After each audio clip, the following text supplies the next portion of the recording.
प्रदेश diploma pharmacist association के पदाधिकारियों ने अपनी समस्याओं को लेकर सूबे के मुखिया योगी आदित्यनाथ से मुलाकात की। बता दें, एसोसिएशन के प्रदेश अध्यक्ष संदीप बडोला पिछले कई महीनों से लगातार कर्मचारियों की समस्याओं को लेकर विभागीय अधिकारियों के चक्कर काट रहे थे। हालांकि अधिकारियों से कोई ठोस आश्वासन न मिलने पर एसोसिएशन के पदाधिकारियों ने सीएम योगी से मुलाकात कर अपनी बात रखी। सीएम योगी से मुलाकात के बाद एसोसिएशन के प्रदेश अध्यक्ष संदीप बडोला ने कहा कि सीएम योगी ने 25 मिनट तक कर्मचारियों की सभी समस्याओं को सुना। उन्होंने बताया कि सीएम योगी ने उनकी बातें सुनने के बाद कहा कि वे संगठन की वेतन विसंगति पद पर परिवर्तन और पदों के मानकों में परिवर्तन सहित समस्याओं पर विचार करेंगे। सीएम योगी ने कहा कि प्रदेश को फार्मेसी का हब बनाना उनकी प्राथमिकता में है। फार्मेसी के क्षेत्र में अपार संभावनाएं हैं और हमें दवाओं के लिए दूसरे देशों पर निर्भर नहीं रहना है। सीएम योगी ने कहा कि हमारे पास योग्य फार्मासिस्ट हैं और हमको नई रिसर्च पर ध्यान केंद्रित करना है। संदीप बडोला ने बताया कि सीएम योगी ने एसोसिएशन के पदाधिकारियों को आश्वस्त करते हुए कहा कि फार्मासिस्ट जनता की सेवा से सीधा जुड़ा है और बड़ी जिम्मेदारी फार्मासिस्ट के ऊपर है। उन्होंने कहा कि आप लोग अपनी पहचान जनता के बीच में बनाइए। सरकार स्वास्थ्य सेवाओं के प्रति अत्यंत गंभीर है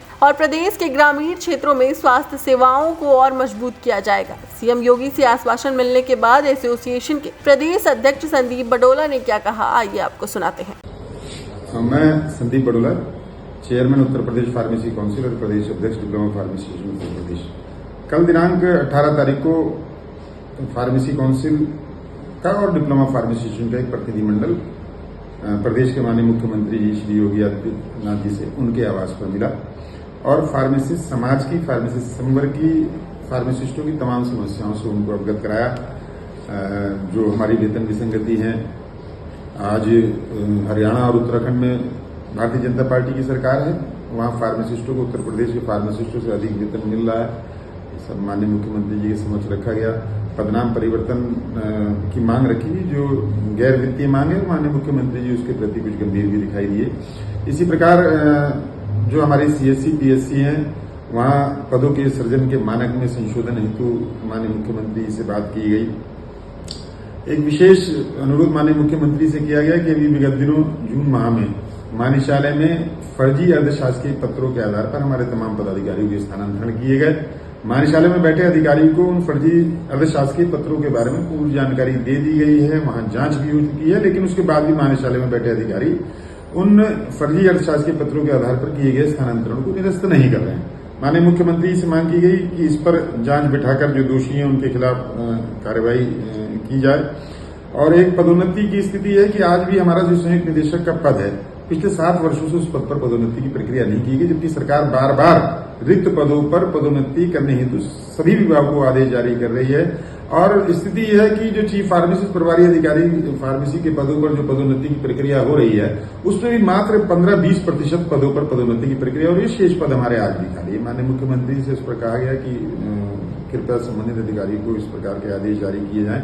और इसी प्रकार फार्मेसी प्रैक्टिस रेगुलेशन हमारा केंद्र सरकार ने जारी किया है, लेकिन उत्तर प्रदेश सरकार द्वारा अभी इसको जारी नहीं किया गया। हमने माननीय मुख्यमंत्री से मांग रखी कि इस pharmacy practice regulation Uttar Pradesh में जारी किया जाए, इसका गजट नोटिफिकेशन किया जाए। इसी प्रकार हमारे ब्रिज कोर्स के बारे में और समय समय पर रिफ्रेशर कोर्स करने की मांग माननीय मुख्यमंत्री से की। वार्ता की विशेषता यह रही कि माननीय मुख्यमंत्री ने पूरी समस्याओं को गंभीरता से सुना, उस पर उन्होंने डिस्कस किया और उन्होंने कहा कि वे उत्तर प्रदेश में फार्मेसी को हब बनाना चाहते हैं और उन्होंने स्वयं स्वीकार किया कि फार्मेसी में आज की तारीख में बहुत अधिक संभावना है। उन्होंने कहा कि अब हिंदुस्तान चाइना या अन्य देशों पर औषधियों के लिए निर्भर नहीं रहेगा।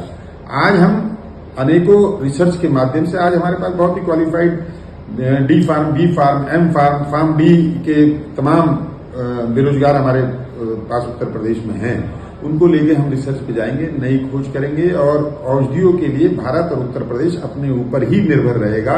उन्होंने कहा कि वो गंभीरता के साथ फार्मेसी के विषय में इसको आगे बढ़ाना चाहते हैं, फार्मेसी के लिए बहुत गंभीर हैं और ये वास्तव है कि पहली बार कोई सरकार, ये पहली बार प्रदेश का कोई मुख्यमंत्री फार्मेसी के विषय में इतनी गंभीरता से सोच रहा है। उन्होंने कहा कि आपका बहुत महत्वपूर्ण कार्य है जनता की सेवा करना, आप जनता की सेवा कीजिए मनोभाव से, ईमानदारी के साथ, और वो जो हमारी समस्याएं हैं उस पर हम गंभीरता से विचार करेंगे। मैं निश्चित रूप से माननीय मुख्यमंत्री जी का धन्यवाद देता हूं कि उन्होंने कम से कम 25 मिनट संगठन के पदाधिकारियों की बातों को सुना, उनको महसूस किया और एडवाइस भी किया और स्वयं कहा कि वो अपने नेतृत्व में, अपने कार्यकाल में फार्मेसी समाज को तरक्की के रास्ते पर ले जाना चाहते हैं। एक पहचान फार्मेसिस्ट समाज को और फार्मेसिस्ट को दिलाना चाहते हैं। मैं इसके लिए माननीय मुख्यमंत्री जी का विशेष रूप से बहुत बहुत धन्यवाद देता हूं कि उन्होंने जो है फार्मेसी के विषय में सोचा। तमाम डिस्कस किया गया कि जो आज से 20-25 साल पहले जो चिकित्सालयों में फार्मासिस्टों के द्वारा औषधि बनाई जाती थी, कार्बोनेटेड मिक्सचर, कफ मिक्सचर, उन सब के बारे में माननीय मुख्यमंत्री जी ने जिक्र किया कि यही स्थिति आज की तारीख में है कि नई नई रिसर्च के माध्यम से हम इस समाज को आगे ले जाएं। मैं पुनः माननीय मुख्यमंत्री जी का धन्यवाद करता हूं।